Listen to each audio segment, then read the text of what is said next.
Hi guys, Lindsay here with Storybook Family Farm. Today I want to talk about a very heavy subject. It's just kind of heavy for me. It won't be heavy for anybody else, so it's not like there needs to be a trigger warning or anything of the sort like that. Today I actually want to talk about my disability. I don't like to talk about it. I don't even consider myself disabled. I like to call myself diff-abled because I'm not incapable of doing things. I just have to do things very differently than other folks.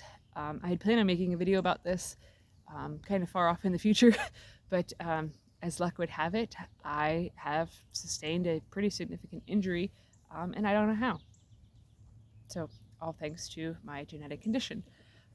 The genetic condition that I have is called Ehlers Danlos Syndrome. I have type 3, which is the hypermobile type. It is not life-threatening or anything of the sort. It just pretty much zaps your quality of life. And what it is it is a connective tissue disorder that is caused by a genetic defect in the way that your body makes collagen. So it causes, for me, the main symptoms are it causes my tendons and my ligaments to basically be made of inferior material. So they are stretchier than normal, causing me to be significantly more flexible than the average human, not in a good, fun way. It makes me very prone to partially dislocating and fully dislocating my joints, which is extremely painful. And it also makes it very, very highly probable for me to tear or rupture or sprain or strain any of my joints. So I basically have to be very careful with every single thing that I do, and it's quite literally a pain. The other thing that it affects is my skin. It can make it so that way I don't heal wounds as fast, and I have stretchier skin than most people because collagen is what controls the elasticity in your entire body. So since mine is made of inferior material, everything stretches more than it should and doesn't tend to always bounce back the way that it should. So the injury that I sustained is I actually hurt my knee somehow. I don't know if it was a sleeping injury or if it happened on my way up the steps to go to bed. I just know that my knee did not hurt at all yesterday while I was painting and doing other rainy weather activities inside of the house. And then when I laid down to go to bed, I was like in excruciating pain for my knee. So that is something that actually happens somewhat frequently for me. Where I will wake up with a severe injury due to sleeping wrong. I've actually woke up multiple times. The chickens are over there making a big old ruckus. I've actually woke up multiple times to a dislocated hip, dislocated shoulders, or where my kneecap will be not on where my knee where it's supposed to be. So it is a very, very painful and oftentimes debilitating condition. There's a rooster chasing a hen around. Apparently he's feeling more romantic than she is. So yeah, it definitely affects every aspect of my life because I never know what the day is going to hold for me when I wake up. It's actually made it so I cannot hold down a full-time job anymore. That shifted probably 5 years ago. I found out about my condition, I think it was 2018. It was November of 2018. It first reared its head severely in 2017. I stepped wrong off of the bumper of my truck and I ruptured 2 tendons in my ankle, and that was the ankle that I considered my good ankle. So that was pretty traumatic. It took forever for doctors to take me seriously that something was wrong, even though there was like massive amounts of swelling and bruising and a lot of dysfunction. And I pretty much, because I was still working as a nurse's aide through a lot of the pain, and I essentially was forcing myself to drag my leg behind me to continue working, and it was extremely painful. A lot of the nurses and the therapists were like, dude, something is seriously wrong. And I'm like, yeah, I know, but like, I don't know what's going on. So eventually I got my doctor to take me seriously and send me to an orthopedic, and I did an MRI and we're like, whoa, this is really super duper bad.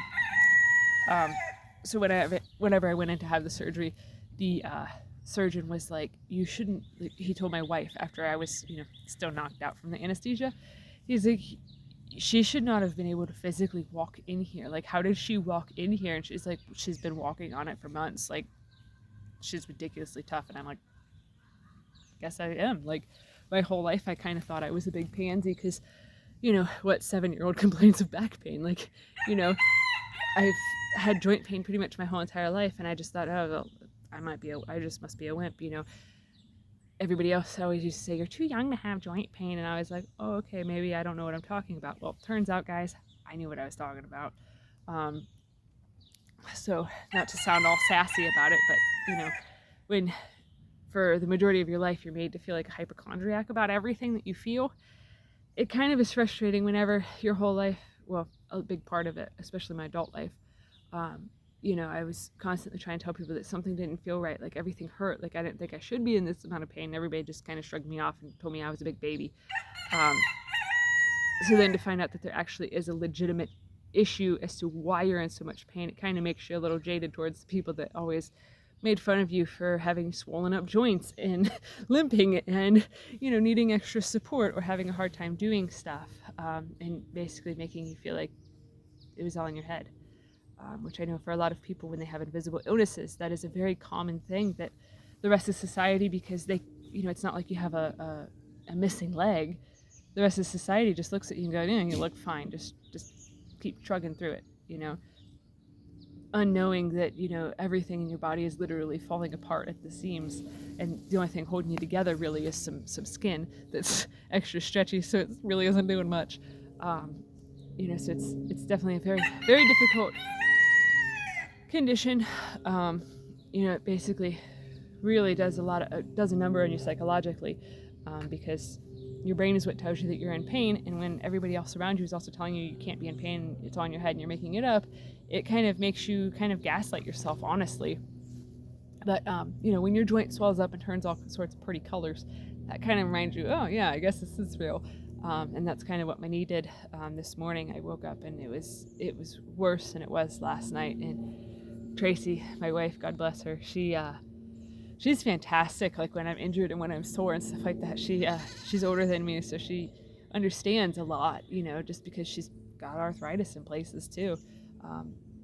So she understands joint pain and stuff, but she today kind of actually told me that I was like grounded, basically, like, don't do anything. Like, I know that the weather's nice and I know that we have a lot of shit to get done, but like, don't do anything. Like, just take it easy. Like, it's more important for your body to heal. And it's hard for me because if you've been following our story for a little while, you know that we bought this house that is a major fixer-upper, just in the past like month and a half, 2 months. It's not been 2 months yet that we've owned it, but it feels like it's been so much longer because we've done so much. But there's a lot of work that needs done here. There's a lot of trash everywhere, and we homestead and we do the farmer's market, and we are in the throes of putting in a massive garden, and it's been terrible weather the past few weeks, so it's kind of put us behind, and it's a very stressful time for us right now, and it's very hard to be injured and just be sitting back waiting for it to feel better so I can get more work done. It's kind of hard. It's kind of funny because last year I actually had a major injury around this same time too. I was tilling our garden. We were living in a camper at her parents' house while we were waiting for the market to cool down so we could buy a place. And I was tilling the garden with her dad's tiller, with Tracy's dad's tiller, and it was a rear tine. It was the first time I ever used a rear tine, and I accidentally, the tiller started going downhill towards the goat pasture, and I tried to stop it, and it reared up, and basically the tines went into my kneecaps. This happened several times before I could get the tiller stopped. It was extremely painful, and I wasn't sure if I was going to even be able to walk afterwards. Like, it was horrific. But I'm okay. Obviously, I'm still functioning, still going at it. But yeah, so it definitely did a number on my knees that already had some issues.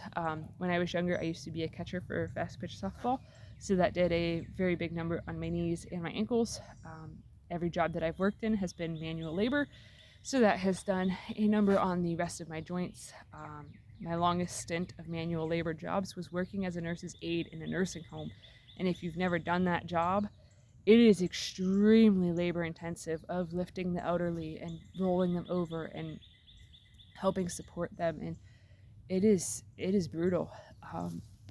Everybody that I worked with had scars of some sort, either emotionally, mentally, or physically, or even all of the above. just from doing that job. So if you know a caregiver, definitely give them some grace and some love and understanding if they struggle with stuff.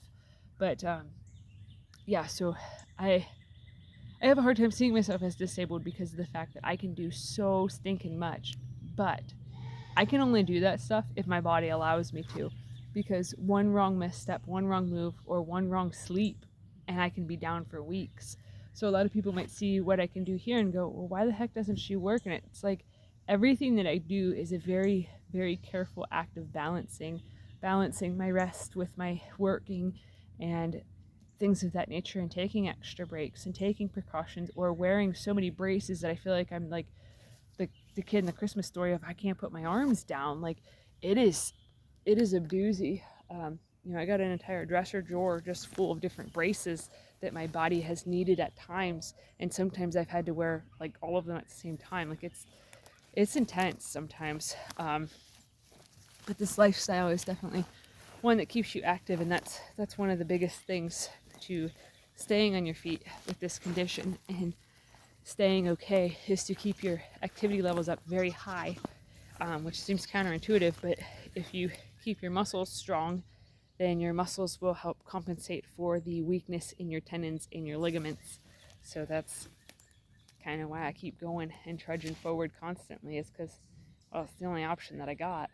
But yeah, so I'm gonna head on back to the house, gimping my way back there, and I don't want you guys to have to listen to me grunt and groan as I go up a little bit of a hill. I mean, it's kind of embarrassing. But yeah, I figured I started this whole journey to be very upfront and honest with everybody, and to hopefully be able to inspire somebody somewhere to, no matter what their circumstances are, to look at what they have and what is positive for them and turn it into an even bigger positive. So I hope that me sharing this part of me that I always try to conceal from everybody on the planet, I hope it does some good for somebody somewhere. So if you guys are enjoying my content, please give my video a thumbs up. Share it on social media if you decide that you want to share my vulnerable parts with the planet. And if you feel like subscribing to help us grow, please do so. It would mean a lot to us.